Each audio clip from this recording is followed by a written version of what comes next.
Fala pessoal, como é que vocês estão? Dando continuidade ao nosso tema, né, do último vídeo, onde na primeira parte, né, do vídeo sobre a relação entre protestantismo e capitalismo, né? Então agora nós vamos retomar para a parte 2, correto? Bom, no último vídeo eu dei uma explanação geral do conceito preciso do que é capitalismo, né? Pessoal, primeiramente, tá, antes da gente entrar no assunto do vídeo, eu gostaria de pedir desculpa para vocês caso esse vídeo fique um pouco confuso. Eu estou muito cansado esse horário, né? E hoje eu estudei bastante, né? Fiz bastante coisa. E essa hora eu já estou um pouco já estou um pouco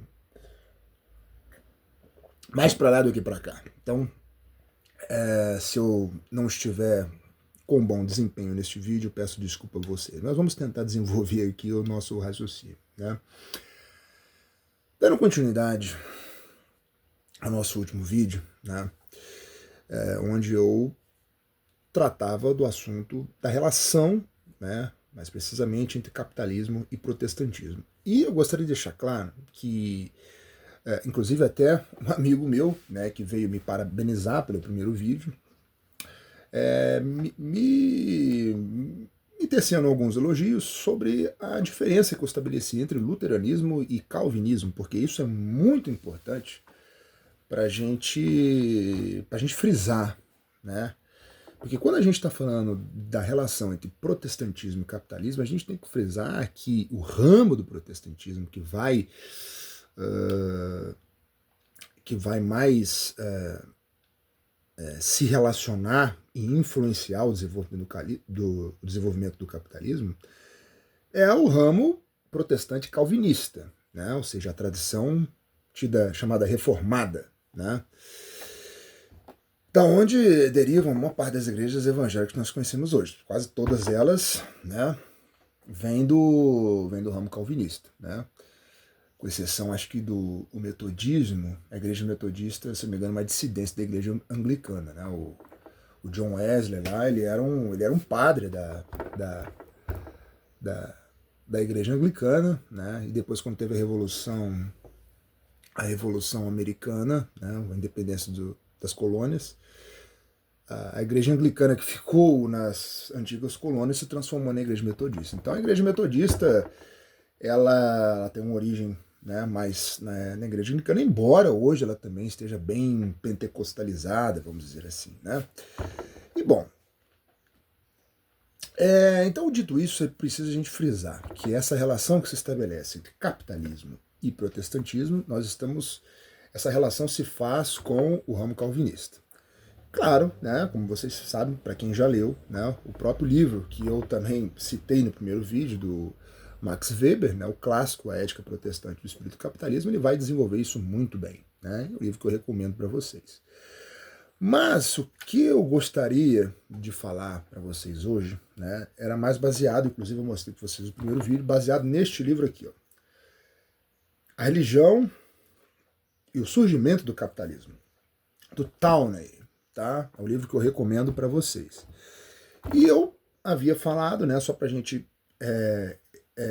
retomar aqui, né, para a gente reiterar, né, antes de a gente prosseguir aqui,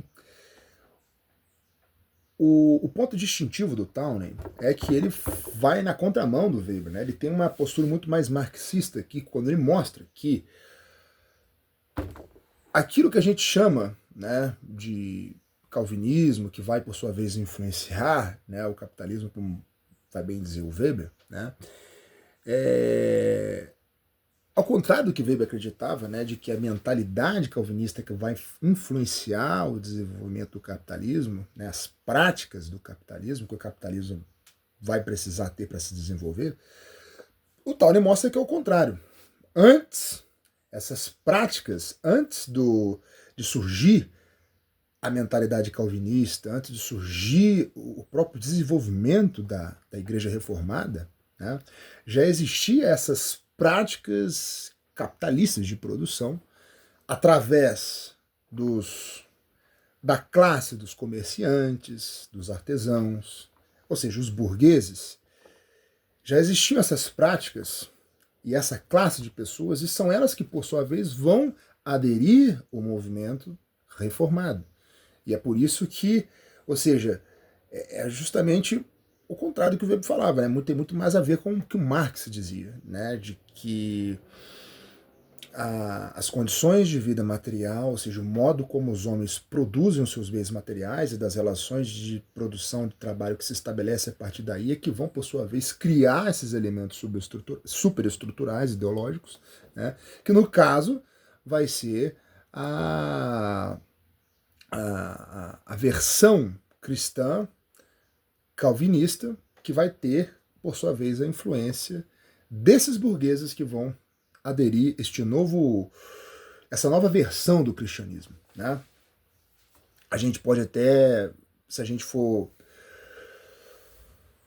fazer uma análise assim mais estamental das coisas, a gente poderia dizer que o catolicismo, a Igreja Católica, ela é muito mais aristocrática, ela é muito mais sacerdotal, né? Ela tem muito mais a ver com a casta dos sacerdotes, enquanto que o luteranismo, né? O luteranismo, talvez com uma versão mais nova do gibelinismo, né? Por sua vez, vai ter uma representação muito maior entre a casta dos aristocratas, da casta guerreira, né? E o calvinismo, né, vai ser a versão do cristianismo do terceiro estado, o chamado terceiro estado. Né?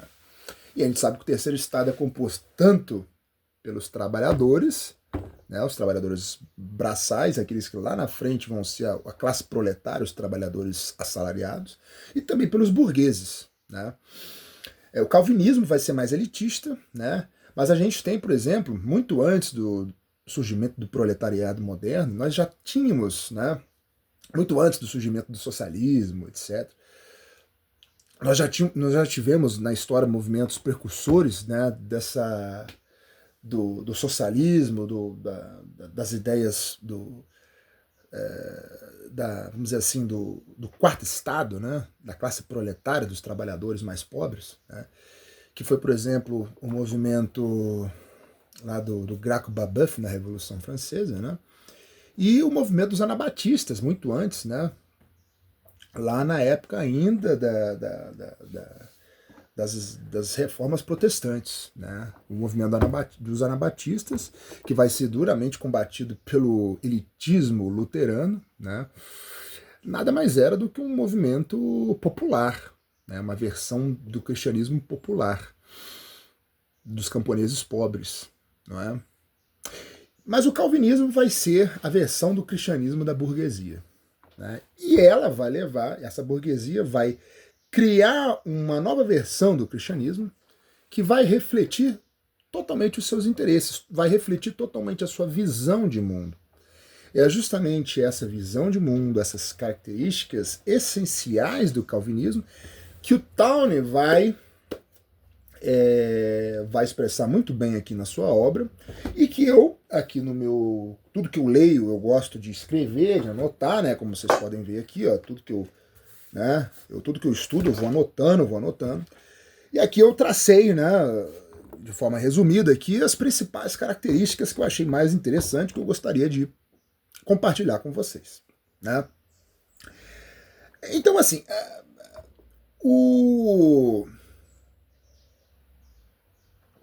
retomando o que eu havia falado no primeiro vídeo,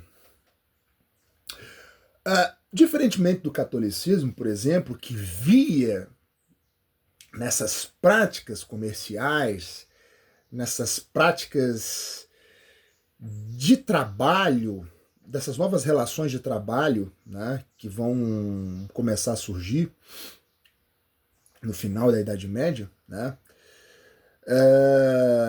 Ou seja, você emprestar dinheiro, ou seja, usura, né? Emprestar dinheiro em troca de juros, né? Visando ganhar em juros, você querer vender um produto para querer ganhar um lucro, ou seja, você querer vender um produto, uma mercadoria, por um valor maior do que aquilo que ela realmente vale, né? Maior do que o seu valor de uso. a fim de obter em cima dela um lucro, tudo isso na Idade Média vai ser mal visto, vai ser visto como uma coisa pecaminosa. O cristão não pode, né, até retomando o que eu tinha falado no primeiro vídeo, a relação que o catolicismo vai estabelecer com o trabalho vai ser o trabalho, o fim do trabalho é atender necessidades humanas. Então, se você tem fome, você vai produzir algo para você comer e pronto. Uma vez saciado, depois você só vai voltar a trabalhar de novo quando você tiver uma nova necessidade. Nunca com fins de, isso é o mais importante, nunca com fins de produzir em larga escala para se acumular um capital, para se acumular um excedente, guardar um excedente e deixar aquele excedente valorizando. Isso tudo para o catolicismo vai ser visto como pecado. Mas para o calvinismo vai começar a surgir, né, que vai ser um movimento cristão fortemente influenciado, né, e aderido pela burguesia nascente da cidade, dos burgos, né?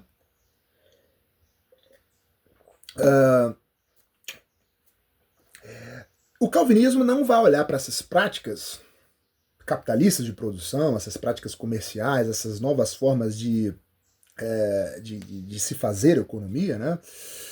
Não vai olhar ela como coisas erradas, né? Como coisas pecaminosas. Muito pelo contrário, vão ver essas práticas comerciais, novas relações de trabalho que vão começar a se desenvolver, vão olhar para essas práticas como condições essenciais, da vida econômica, né? Ou seja, não ir para essa nova categoria de pessoas. Economia é isso aí, é isso que está surgindo, né? É sim você querer produzir para ganhar um dinheiro, para ganhar um lucro em cima daquilo.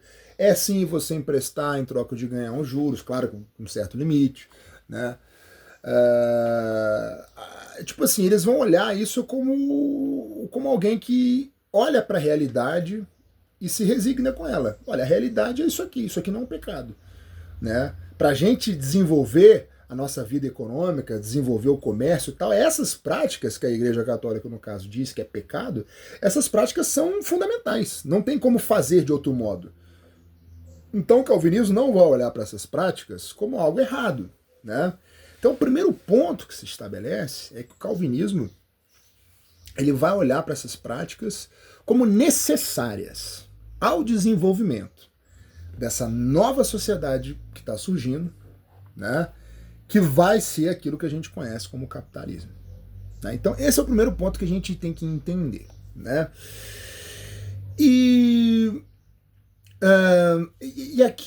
aqui é uma outra questão interessante também que o calvinismo vai perceber. Ele não vai apenas aceitar essas novas práticas, né, no sentido de vê-las como coisas boas e necessárias, né, ou então como um mal necessário, vamos dizer assim. Não, ele não vai olhar como um mal necessário, mas não vai olhar isso justamente como algo mal, algo pecaminoso, que era o que a Igreja Católica, no caso, via, por exemplo, com a usura, com produzir excedentes, acumular capital, cobrar juros, esse tipo de coisa, né? Eles não vão ver isso como um pecado, né? Eles não vão ver esses motivos econômicos que levam as pessoas a quererem acumular capital, a produzir alguma coisa para se produzir um excedente para se ganhar um lucro, a emprestar um dinheiro em troca de ganhar uma quantia maior depois. Não vai olhar essas práticas como um entrave, como um obstáculo à vida espiritual, coisa que a Igreja Católica via, né? Ou seja, para a Igreja Católica, uma pessoa que queira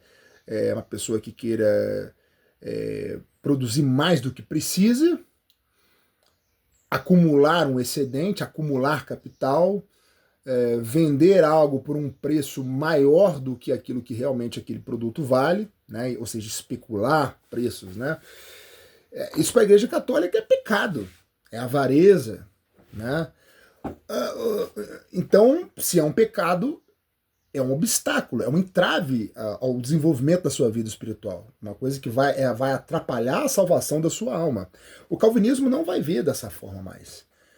Para o calvinista, essas práticas não são mais um entrave à sua vida espiritual. Muito pelo contrário.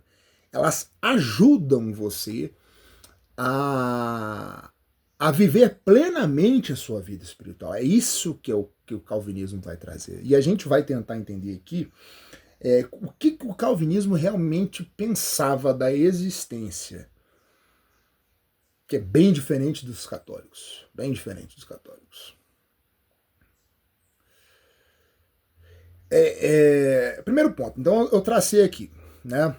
Primeiro ponto, o calvinista aplaude as virtudes econômicas. Né? Então, toda ou seja, você acumular um dinheiro, né, para você produzir algo, para você, ou seja, tudo isso, né, o calvinista vai ver isso como uma virtude, não como um pecado, né? O inimigo não é o acúmulo de riquezas, mas o mau uso, né, e a ostentação. Então, como eu falei, para a Igreja Católica, a ideia de você querer produzir algo para acumular um capital já era pecado. O calvinista não vai ver dessa forma. O calvinista não vai ver dessa forma, né?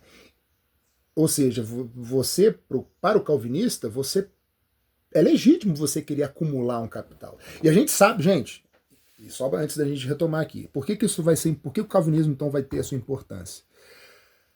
Porque não existe capitalismo, não existe desenvolvimento do capitalismo sem acúmulo de capital. Ou seja, o acúmulo de capital, ele pressupõe, né, ele é uma condição a priori do desenvolvimento do capitalismo. O capitalismo jamais iria se desenvolver se não existisse primeiro o acúmulo de capital. É aquilo que Marx vai chamar de acumulação primitiva, que nem sempre, como a gente sabe muito bem,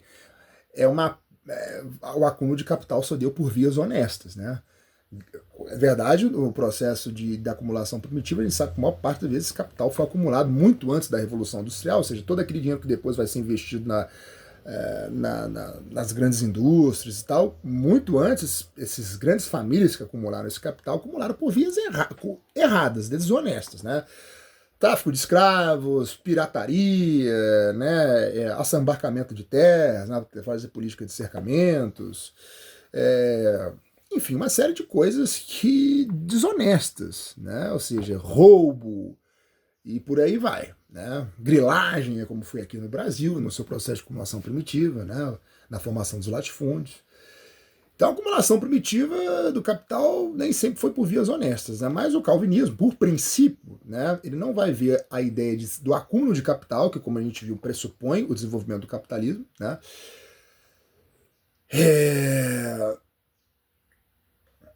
Aliás, que antecede o desenvolvimento do capitalismo, né, como uma condição sine qua non, uma condição fundamental. O calvinista não vai ver a prática do acúmulo de capital como um pecado em si. O pecado é o uso que você vai querer fazer desse capital. Ou seja, você está querendo acumular capital para quê? É para você construir uma fábrica, gerar mais empregos? Bom, se você quer isso, segundo o calvinista, você tem um motivo nobre, né? Você está contribuindo socialmente, você está desenvolvendo uma sociedade, você está gerando empregos, né? Então, para o calvinista, isso não é uma coisa boa, né? O ruim é se você quer acumular capital para se dedicar ao pecado, né? Ou seja, acumular capital para ter uma vida luxuriosa, vida de ostentação, gastar com farra, com prostitutas, enfim, o calvinista vai ver o pecado é isso, não o acúmulo de capital em si. A Igreja Católica já era diferente, ela via antes o acúmulo de capital em si como algo pecaminoso, como algo ganancioso, o pecado da avareza, etc. Né? Às vezes até da luxúria, né? A luxúria nem sempre tem a ver só com sexo, né? Então, o calvinista é isso. O acúmulo de capital não é um mal em si, o mal é o uso que você vai fazer desse capital. Tá. Juros é legal até um máximo oficial. Então, olha só. A Igreja Católica, ela condenava a cobrança de juros. Claro que tem até um livro, rapaz, acho que é da Regina Pernod, agora não eu não vou saber onde que tá ali. Aquele livro da Regina Pernod é As Origens da Burguesia. Ela fala muito bem sobre isso. E no livro do Léo Uberman também fala sobre isso, do História da Riqueza do Homem, que a Igreja Católica, na Idade Média mesmo, já depois do século XIII, ela já estava revendo essa ideia dos juros, que era, era tolerável você cobrar juros desde que aquele dinheiro que você emprestou para alguém foi gasto uh, com algo que deu um certo lucro para aquela pessoa, né? Então, portanto, era legítimo você cobrar um reajuste ali e tal. Então, a Igreja Católica também já estava revendo isso. Até porque, como a gente sabe, se a gente for fazer uma análise marxista das coisas, né? As ideias de uma sociedade vão mudando, né, de acordo com as circunstâncias, né? Ou seja, mudando as condições de vida material, as ideias também vão se ajustando àquelas novas condições, né? Então, a própria Igreja Católica também já vinha mudando muito as suas concepções, né? Mas, assim, no geral, a Igreja Católica é conhecida como que condenava, né, a usura e a cobrança de juros. O calvinismo não. O calvinismo vai permitir, não. Cobrança de juros é... E aqui também, assim como o acúmulo de capital era uma condição sine qua non, imprescindível para o desenvolvimento posterior do capitalismo, o crédito, ou seja, você emprestar dinheiro e cobrar uns juros depois, também é uma condição essencial para o desenvolvimento do capitalismo, sobretudo a sua fase monopolista, né? Quando ocorre a fusão do capital industrial com o capital bancário. Não existiria a grande indústria se não tivesse os grandes bancos investindo e emprestando dinheiro para essas grandes companhias, para esses grandes capitalistas. Jamais. Então, o banco também foi uma condição essencial para o desenvolvimento do capitalismo no século XIX, né? Na sua fase monopolista, etc. Então, os juros, a cobrança de juros também é uma condição sine qua non para o desenvolvimento do capitalismo. E o calvinismo, como a versão cristã da burguesia, vai ver a cobrança de juros como algo legítimo, algo correto, ok. É assim que a economia funciona. Desde que não tenha muitos, até um limite também, né? Então, se o cara estava cobrando juros exorbitantes ali para especulando, né? Aí também já iria se enquadrar como um pecado da avareza. Então também tinha um limite. Mas o cobrar juros em si também não era um pecado, assim como acumular capital em si também não era pecado, né?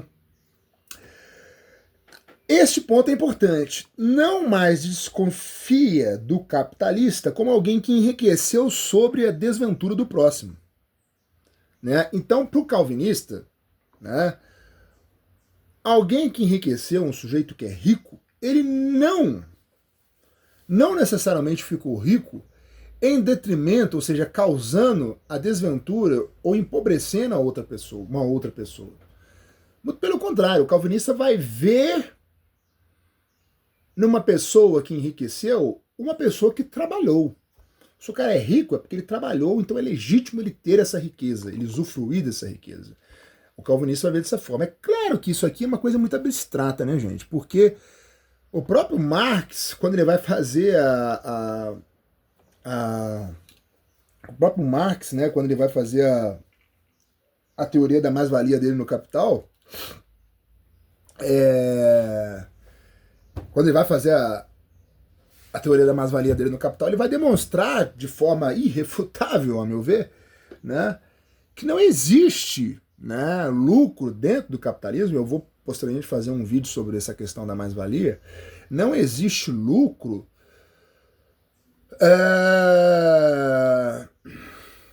sem mais-valia, sem você se apropriar do trabalho do outro, né? Não existe isso. Então, para Marx, sim, todo mundo que enriqueceu no capitalismo, mesmo aquelas pessoas que acham que enriqueceram honestamente, se enriqueceram em detrimento do outro, se enriqueceu se apropriando do trabalho do trabalho do outro, né? Então Marx vai refutar isso mais para frente, mas o calvinista não vai ver dessa forma. Ele vai ver, olha, nem todo mundo que enriqueceu foi na base da pirataria, foi na base do roubo, né? E aqui é que está o grande gênio do Marx, porque a gente tem essa ideia de achar que quando alguém se enriquece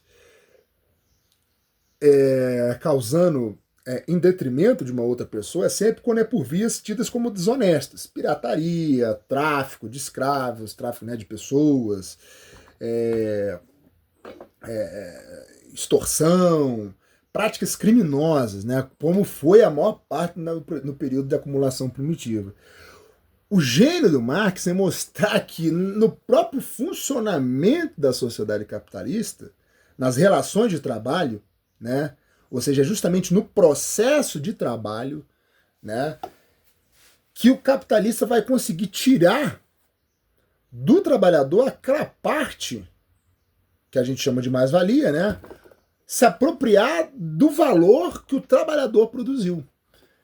Então, o gênio do Marx é mostrar que nem sempre, quando alguém se enriquece em detrimento de uma outra, por cima, né, explorando uma outra pessoa, nem sempre é só por vias desonestas, criminosas, mas também pelas próprias vias tidas como legais, ou seja, no próprio funcionamento normal das coisas, do dia a dia da produção. Esse é que o Marx vai trazer no século XIX. Isso é o mais importante dele, né? Mas o calvinista, né, não vai chegar dessa forma. Ele, naquele período ainda, lá no começo, né, da Idade Moderna, vai ver que não. Alguém que enriqueceu é apenas uma pessoa que trabalhou, suou. Então ele merece usufruir do produto do seu trabalho. É claro que lá naquele começo, gente, né? A gente está falando do fim da Idade Média, começo, a transição ali para o período moderno. Naquela época as corporações de ofício ainda existiam, então o trabalho dos artesãos, estes sim, né, ainda tinham a posse efetiva daquilo que produziam, posse efetiva sobre os seus meios de trabalho, então eles de fato enriqueciam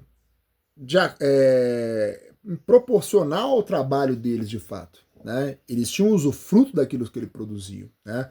O problema vai ser no período posterior, quando você vai ter, né, com o fim das corporações de ofício e depois com o desenvolvimento das manufaturas, quando você vai ter esse surgimento de uma classe operária, de trabalhadores que só têm a sua força de trabalho para vender, que não tem posse dos meios de trabalho, das ferramentas, também não vão ter posse daquilo que eles vão produzir na manufatura e depois na indústria.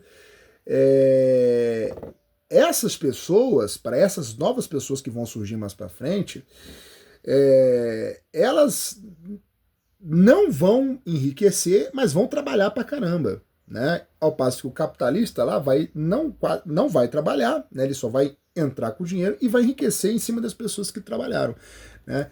Então, sim, até nesse período aqui do começo do desenvolvimento, no período da reforma, do final da Idade Média, as pessoas ainda enriqueciam de acordo com o que trabalhavam, né? Ou seja, né, se existiam pessoas ricas, artesãos ricos, significava que eles de fato tinham trabalhado duro para conquistar aquilo, e era de fato legítimo, né? Mas não vai ser o que vai acontecer depois. Então esse é um outro ponto, né? E, gente, e aqui a gente tem que tentar entender, tendo esse panorama de como é que o calvinista vê a vida econômica, né? A gente tem que tentar entender a ideia de existência do calvinista, né? Como é que o calvinista pensa o mundo? Por que o calvinista vai olhar para a atividade econômica? Por que ele vai olhar para a atividade econômica e vai vê-la como uma coisa boa, uma coisa que não necessariamente é pecaminosa, né? Essas práticas novas que vão começar a surgir, que futuramente vão fazer o capitalismo se desenvolver, né? Por que o calvinista não vai olhar mais para essas coisas como coisas ruins, como um entrave à sua vida espiritual? Porque ele vai ter uma concepção bem diversa da do católico, da existência, da relação do sujeito com o mundo e do sujeito com Deus. E aqui é que vai mudar toda a coisa. Aqui é que vai mudar toda a coisa. Por quê? Porque a gente sabe, né, que o calvinista, ele, diferentemente do católico, o católico frisa muito o quê? Nas obras. É claro que toda a religião cristã salva o que redime o homem é a graça de Deus, através do sacrifício de Cristo na cruz.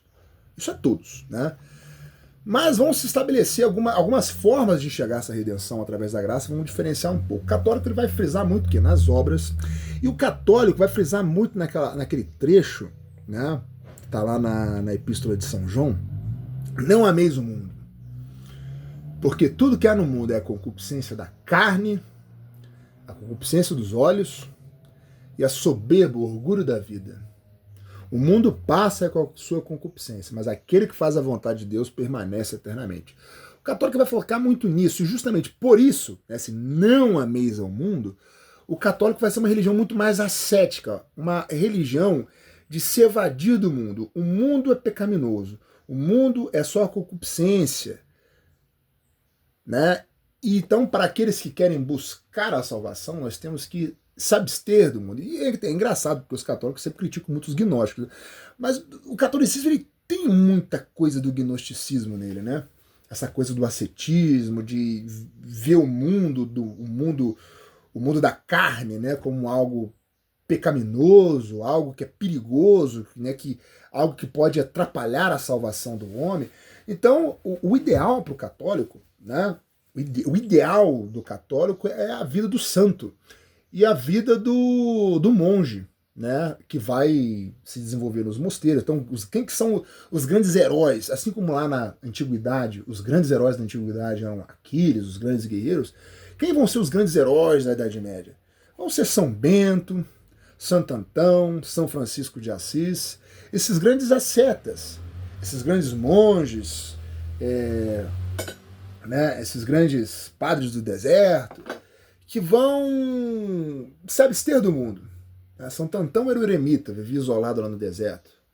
São Bento já vai criar os grandes mosteiros medievais que vão se configurar como centro de cultura de toda a Idade Média, né?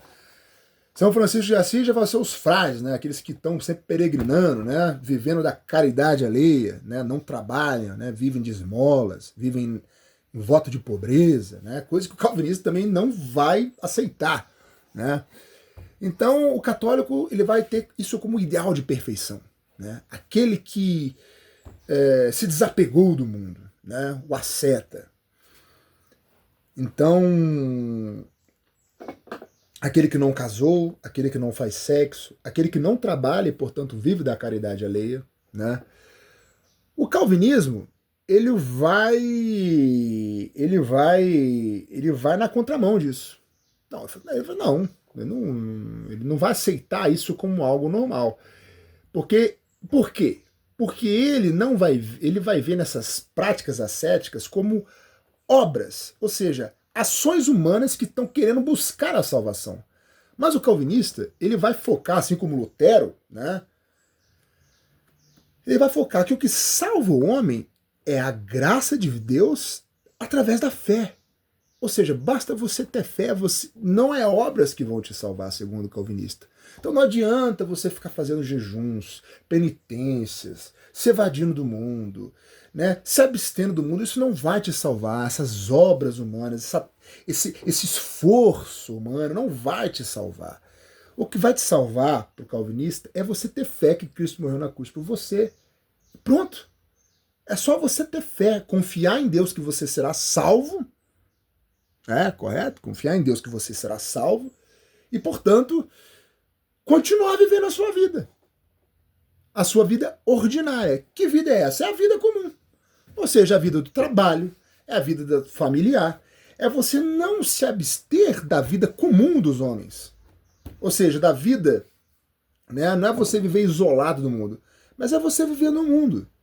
É você continuar, né? Você, olha, eu não vou pro calvinista, né? Não adianta eu querer me salvar através de obras, fazer penitência, fazer promessas, sair peregrinando de joelhos até a Terra Santa. Isso aí não vai me salvar, né? Aos olhos de Deus somos todos pecadores.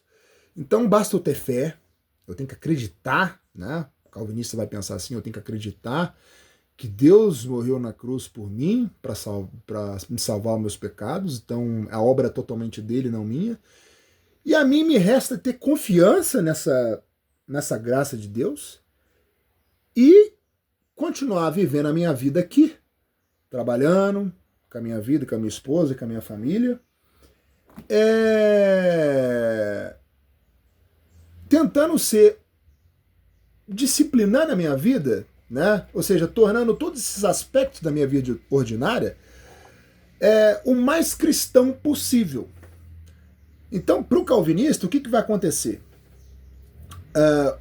O mundo foi feito para manifestar, né, a majestade do Senhor. Então nós, as pessoas que estamos aqui no mundo, trabalhando, na família, nós somos, o cristão no caso, né? Ele está no mundo para manifestar, para mostrar ao mundo a glória de Deus, através das suas ações, tendo confiança em Deus de que só a Ele cabe a sua salvação. Mas o que cabe a você? Não é obras para que você seja salvo, mas é uma vida cristã, tentar viver o mais de modo cristão possível, respeitando os mandamentos, claro, mas não respeitando os mandamentos para tentar se salvar, mas tentar viver os mandamentos para dar testemunho da graça de Deus na sua vida, e na glória do mundo, né?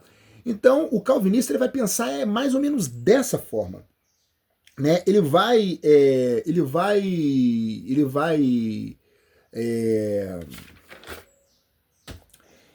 viver, ele vai pensar o seguinte: olha, né, eu não posso, não adianta eu querer fazer obras aqui para me salvar, que eu não vou ser salvo, né? Eu não vou ser salvo. E eu não vou ser salvo pelas minhas obras, né? Porque isso aí é pelagianismo, né? Eles vão retomar muito Santo Agostinho, né? Tanto Lutero quanto Calvino, né? Vão retomar muito Santo Agostinho,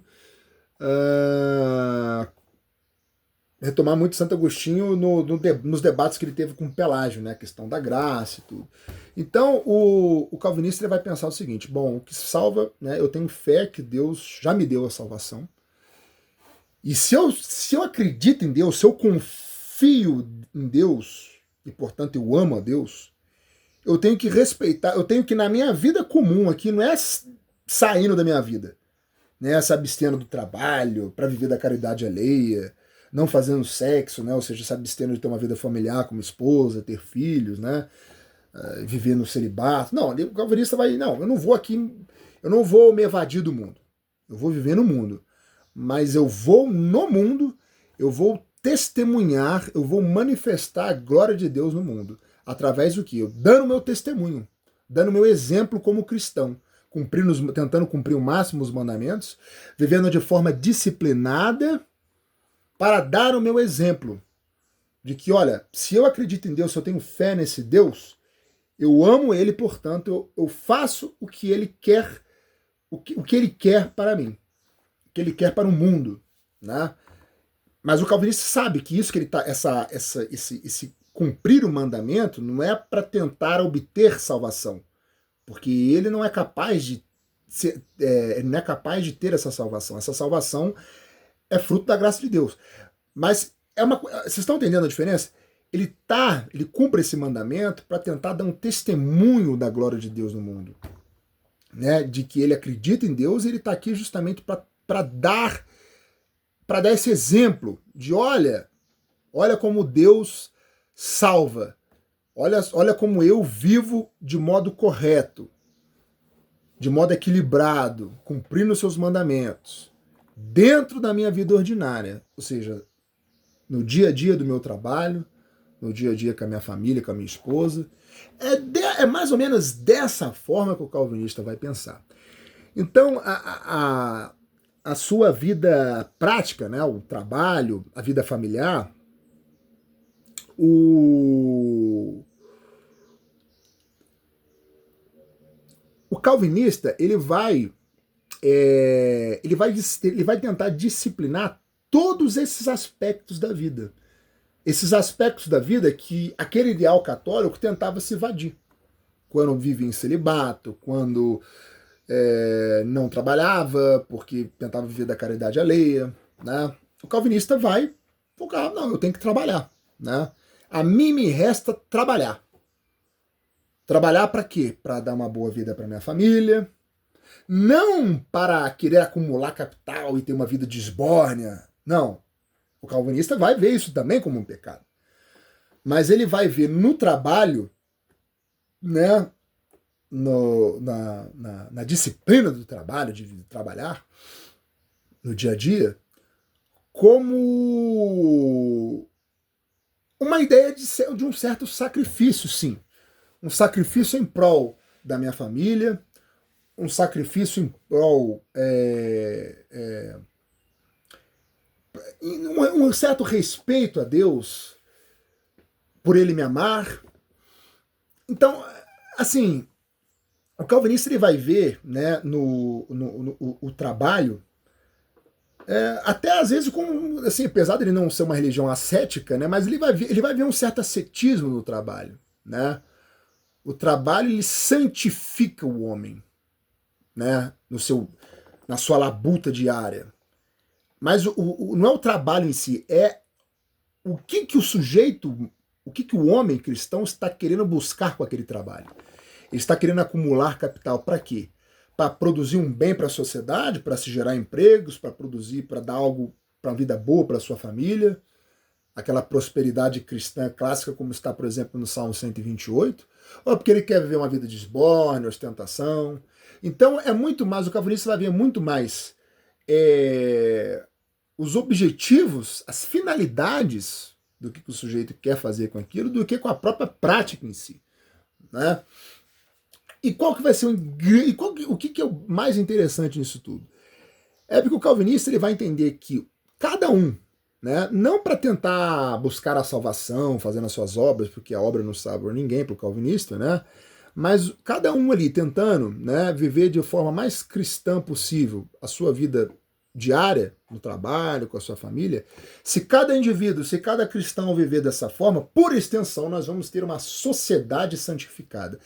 E aqui é que está o ponto. O calvinismo ele vai ser muito mais radical do que as outras reformas. Porque o ramo calvinista ele vai ter uma ideia, ele vai ser tão radical que ele vai ter uma ideia de purificar a sociedade. Purificar a sociedade. Por isso que o calvinismo ele vai ser até muito mais totalitário do que a própria Igreja Católica. Muito mais totalitário. No sentido de totalitário o quê? Daquilo que tenta interferir ao máximo na vida privada. O calvinismo vai ser muito mais do que o catolicismo, do luteranismo, infinitamente mais. Infinitamente mais. Então, o calvinismo vai ser um fenômeno, um movimento radical, cuja ideia principal era purificar a sociedade. O interessante disso tudo é que essa ideia que eles tinham de purificar a sociedade era uma ideia muito próxima que Adam Smith vai desenvolver lá posteriormente quando ele vai escrever a sua Riqueza das Nações. Como é que se faz essa ligação? Que o calvinista acredita que cada cristão tentando viver de forma mais disciplinada possível, de modo mais cristão possível na sua vida particular, trabalho, família, né, vida social, etc., né? Por extensão, se cada indivíduo vivendo dessa forma, a sociedade vai ser uma sociedade santificada, né? Vai se produzir o sujeito tentando viver, né, de forma mais, ou seja, não acumulando capital para querer viver uma vida de ostentação e esbórnia, mas às vezes para se gerar um bem social, produzir, gerar empregos, etc. Por extensão, ele vai acabar contribuindo para o bem da sociedade. Adam Smith vai dizer isso, a mesma coisa, vai ter, né, a gente pode fazer uma